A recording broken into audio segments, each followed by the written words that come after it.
रख हौसला वो मंजर भी आएगा, प्यासे के पास समंदर भी आएगा, मंजिलों से थक के ना हार ए मुसाफिर, क्योंकि मंजिल भी आएगी और मिलने का मजा भी आएगा।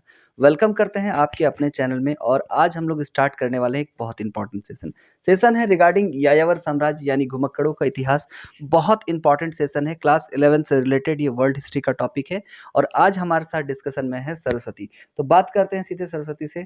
सरस्वती, कॉन्फिडेंट हो? हाँ सर। तैयारी हो गई है पूरी? हाँ। तैयारी पूरी है और आज हम लोग स्टार्ट करने वाले हैं सेशन को। सेशन स्टार्ट करने से पहले एक रिक्वेस्ट है, अगर वीडियो पे आप नए हैं तो चैनल को सब्सक्राइब कर लीजिएगा, लाइक कर और शेयर करना नहीं भूलिएगा। चलिए स्टार्ट करते हैं। आज अति महत्वपूर्ण सवाल होने वाले हैं, वैसे सवाल जिनसे डायरेक्ट क्वेश्चंस आपको एग्जाम में देखने को मिलेंगे और प्लस अगर आप 11th क्लास के विद्यार्थी हैं, तैयारी कर रहे हैं तो बने रहिए क्योंकि आज आपके पास आने वाला है बहुत ही इंपॉर्टेंट क्वेश्चन। जैसा कि होता है हमारे पास एक सीट और ये सीट है तैयार और इससे हम लोग सीधे प्रश्न करने वाले हैं सरस्वती से। तो सरस्वती स्टार्ट किया जाए? हाँ सर। कोई दिक्कत नहीं। तो पूरी कॉन्फिडेंट दिख रही है। तो पहला सवाल है, मंगोल का प्रिय पशु क्या था? घोड़ा। घोड़ा था। दूसरा सवाल, अगोदोई किसका पुत्र था? Genghis Khan. चंगेज खान का पुत्र था। खाना बदोश हुन जाति से निकली हुई जनजाति थी, कौन सी? तुर्क, तातर और हुन। तुर्क, तातर और मंगोल, ये तीन जाति थी जो खाना बदोश थी। खाना बदोश अर्थात खाने के चक्कर में इधर उधर घूमते रहने वाली जनजातियां। आगे बात करते हैं, खाना बदोश जाति कौन थी? तो बताओ इनका नाम। मंगोल, शक, हुन। बिल्कुल, तुर्क, तातर, मंगोल, हुन, शक, ये सारी जनजातियां जो थी, सारी जनजातियां खाना बदोश थी। आगे चलते हैं, चंगेज खान मंगोल के किस कबीले से संबंधित था? क्यात। क्यात कबीले से संबंध था। इंपॉर्टेंट है ये क्वेश्चन, बार बार रिपीटेडली पूछा जाता है एग्जाम में। चीन में युआन राजवंश का अंत कब हुआ? 1368। 1368, बहुत अच्छा, वेरी गुड, लगातार जवाब आ रहा है अभी तक। और मंगोल सेना की सबसे बड़ी इकाई में कितने सैनिक शामिल थे? 10,000 सैनिक। 10,000 सैनिक शामिल थे, जो मंगोल की सबसे बड़ी सैनिक टुकड़ी थी।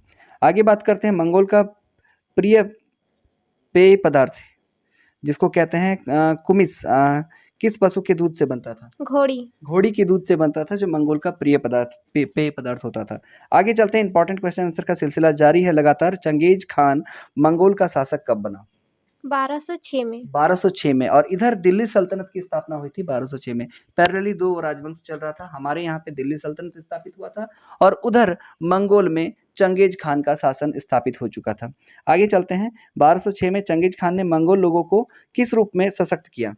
अनुशासित सैन्य शक्ति। हाँ, अनुशासित सैन्य शक्ति के रूप में संगठित कर दिया था चंगेज खान ने मंगोल के लोगों को। 1206 की ये घटना है। आगे चलते हैं, पहला जो पेपर था वो कंप्लीट हो गया है, लगभग सभी प्रश्न के उत्तर आ चुके हैं। आगे चलते हैं और प्रश्न है, मंगोलों के राजनीतिक एवं सांस्कृतिक गुरु कौन थे? उई गुरु। हाँ, ये उई गुरु थे जो मंगोलों के राजनीतिक एवं सांस्कृतिक गुरु थे। आगे इंपॉर्टेंट क्वेश्चन है, चीन लोग किस यायावर जाति को युंगनू कहते थे? हुन जनजाति को। हुन जनजाति को चाइनीज लोग युंगनू कहकर पुकारा करते थे। इंपॉर्टेंट है, 1160 और 1170 का दशक किस प्रकार का वर्ष है? दस्ता और संघर्ष का। दास्ता और संघर्ष का वर्ष है, बहुत अच्छा। अगर पूछ ले यायावर का अर्थ क्या होता है? घुमक्कड़। हाँ, ये तो मैंने जैसे हेडिंग में ही आपको बता दिया है कि यायावर का अर्थ होता है घुमक्कड़। घूमते हुए ये लोग एक जगह से दूसरी जगह विचरित करते थे और बाद में इनकी एक स्टेबल जो डायनेस्टी है वो स्थापित हो जाती है। आगे चलते हैं, चंगेज खान की मृत्यु कब हुई थी? 1227 में। 1227, वेरी गुड। अगर पूछ ले चंगेज खान का जन्म कब हुआ था? 1162 के ईस्वी लगभग। हाँ, 1162 के लगभग, अप्रोक्सीमेट डेट बताया जाता है इसका। तो आगे चलते हैं, मंगोल का मंगोलिया कहाँ स्थित है? एशिया में। हाँ, वर्ल्ड मैप आप देखिएगा तो ऊपर रशिया है, नीचे चाइना है और उसके बीच में एक छोटा सा भूभाग आपको रेड कलर में वर्ल्ड मैप में दिखाई देगा या पिंक कलर में, वो मंगोलिया है। आगे चलते हैं, मंगोल साम्राज्य के संस्थापक कौन है? Genghis Khan. चंगेज खान है, वेरी गुड। बाबर द्वारा भारत में मुगल साम्राज्य की नींव कब रखी गई? 1526। जैसे कि 1526 में पानीपत की पहली लड़ाई होती है, बाबर और दिल्ली के अंतिम सुल्तान इब्राहिम लोदी के मध्य। इब्राहिम लोदी हार जाते हैं और बाबर जीत जाता है और उसके बाद हमारे यहाँ पर मुगल वंश की स्थापना हो जाती है। आगे चलते हैं, चंगेज खान की मृत्यु के समय उसकी आयु क्या थी? 74 वर्ष। हाँ, 74 वर्ष, 74 ईयर्स तक चंगेज खान ने अपना राजकाज संभाला था, उसके बाद उसकी मृत्यु हो जाती है। बर्बर शब्द यूनानी भाषा के किस शब्द से बना है? बरोबस। हाँ, बरोबस या बारबोसा से बना है बर्बर। आगे चलते हैं, मंगोल पर सबसे बहुमूल्य शोध कार्य कौन सी शताब्दी में किया गया? 18वीं और 19वीं शताब्दी में। हाँ, 18वीं और 19वीं शताब्दी में मंगोलों के इतिहास को खंगाला गया था और उस पे कई एक शोध किए, कई एक नई जानकारियाँ प्राप्त हुई थी। आगे चलते हैं, अगर कहा जाए कि चंगेज खान का जन्म कब और कहाँ पर हुआ था? चंगेज खान का जन्म 1162 ईस्वी में और मध्य एशिया के अन्नन नदी के किनारे। आधुनिक जो मंगोलिया है उसका जो मध्य एशिया का पार्ट पड़ता है, अन्नोन नदी के किनारे माना जाता है ऐसा कि चंगेज खान का जन्म हुआ था लगभग 1162। डेट कहीं आपको आगे पीछे नजर आ सकता है, तो लगभग इसके अप्रोक्सीमेट इसका जन्म माना जाता है। तो किस शासक ने धर्म परिवर्तन कर इस्लाम ग्रहण किया था? गजन खान। गजन खान ने धर्म को परिवर्तित करके इस्लाम ग्रहण किया था।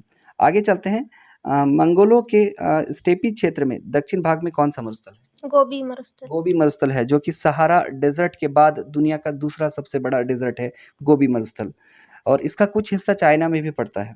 आगे बात करें, चीन में मांचुओं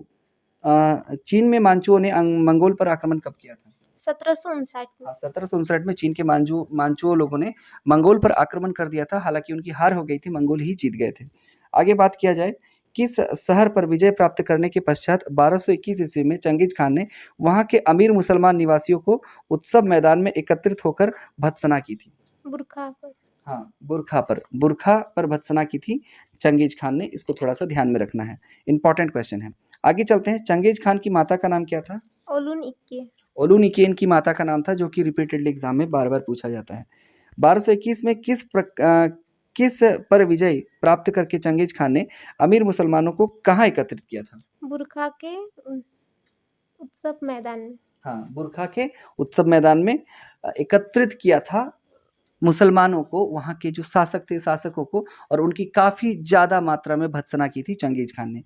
आगे चलते हैं, चीनी यात्री ये लू चुत्साई ने अगोदोई की लूटने वाली प्रकृति में परिवर्तन कब किया? 1230 में। 1230 में किया था, बहुत अच्छा। आगे चलते हैं, बात है कि मंगोल का यायावर साम्राज्य जो था, उसमें एशिया क्षेत्र में प्रवेश होता है, वो सबसे पहले किस क्षेत्र में होता है? स्टेपी क्षेत्र में होता है, बहुत अच्छा। अच्छा, चंगेज खान का कार्य कौन से है, क्या क्या काम किया उसने, बता सकती हो थोड़ा? मंगोल को संगठित किया और चीनियों के शोषण से मुक्त किया और परम महाद्वीप और व्यापार का स्थापना किया। बहुत अच्छा, वेरी गुड। मंगोल को एकत्रित करने का जो श्रेय जाता है ना, वो चंगेज खान को जाता है, और चीनियों के जो शासन थे, उनका जो मतलब अत्याचार था, उससे भी मुक्त किया और सबको एकत्रित करके एक नवीन साम्राज्य की स्थापना कर दी थी, एक नया इतिहास गढ़ दिया था चंगेज खान ने। आगे चलते हैं कि मंगोलों ने किसके नेतृत्व में अपने पारस्परिक, सामाजिक व राजनीतिक रीति रिवाजों को रूपांतरित कर एक भयानक सैनिक तंत्र का शासन, संचालन और प्रभावी ढंग से इसकी नई पद्धति का सूत्रपात किया था?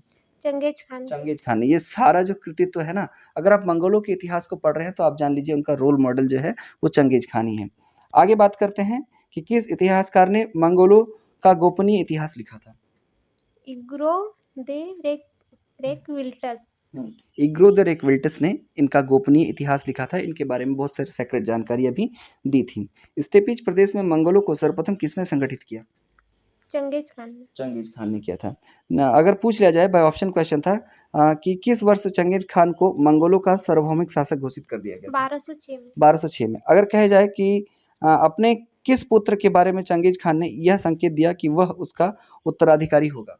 उगदोई के बारे में। उगदोई के बारे में कहा था कि भाई चंगेज खान ने कह दिया था, या डिक्लेयर कर दिया था कि मेरे बाद जो मेरे साम्राज्य का उत्तराधिकारी है वो कौन होगा?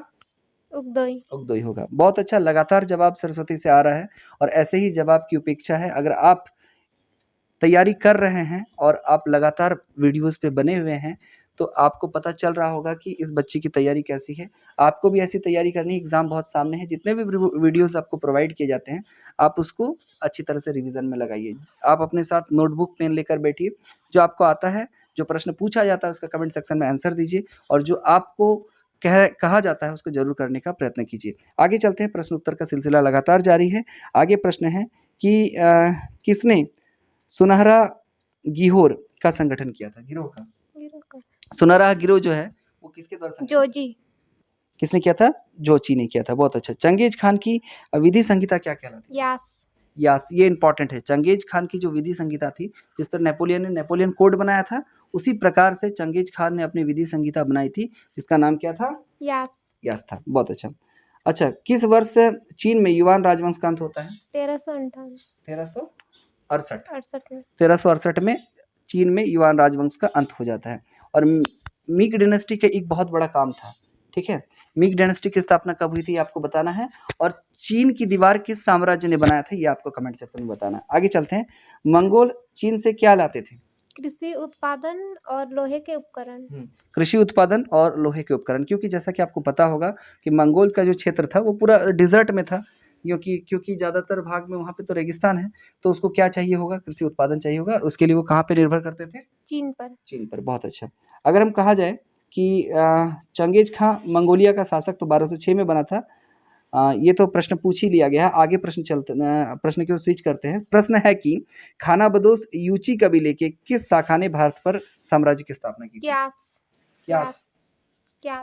क्यात या कुषाण?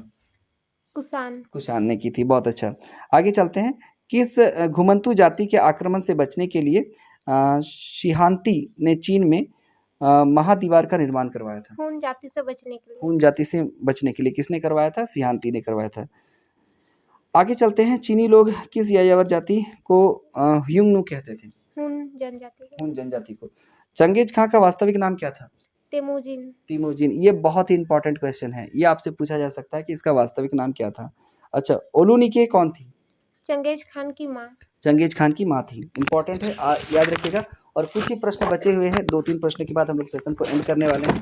प्रश्न है, चंगेज खां के पिता का नाम बता दो। येसुजी। पुत्र का नाम? ओगुदे। माँ का नाम? ओलुनिके। बहुत अच्छा। अगर पूछा जाए कि जम्मू का चंगेज खान का कौन था? भाई था। तो इसी के साथ आज का सेट हमने 50+ क्वेश्चंस, इंपॉर्टेंट क्वेश्चंस को कवर कर लिया है। आज का सेट इसी के साथ खत्म किया जा रहा है। और जैसा कि आपको पता है कि सरस्वती ने लगातार बहुत ही बेहतरीन ढंग से जवाब दिया था, और ये भी सरस्वती जो है 11th क्लास की, ये भी आज दे चुकी है। और आज हम लोग बात करने वाले हैं, सरस्वती से 2 टूक वार्ता करने वाले हैं कि उसकी तैयारी का शेड्यूल क्या होता है। सरस्वती, कब पढ़ना पसंद है तुमको?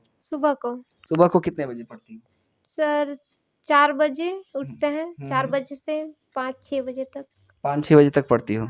और कौन सा समय तुमको मतलब सबसे ज़्यादा ऐसा होता है कि कोई पाठ को अगर याद करना है, लर्न करना है, तो कौन सा समय ये होता है कि तुमको जल्दी याद हो जाता है उस समय? सर सुबह ही ना? अच्छा, घर पे पढ़ाई के लिए कौन मदद करते हैं सबसे ज़्यादा? सर दीदी मदद करती हैं।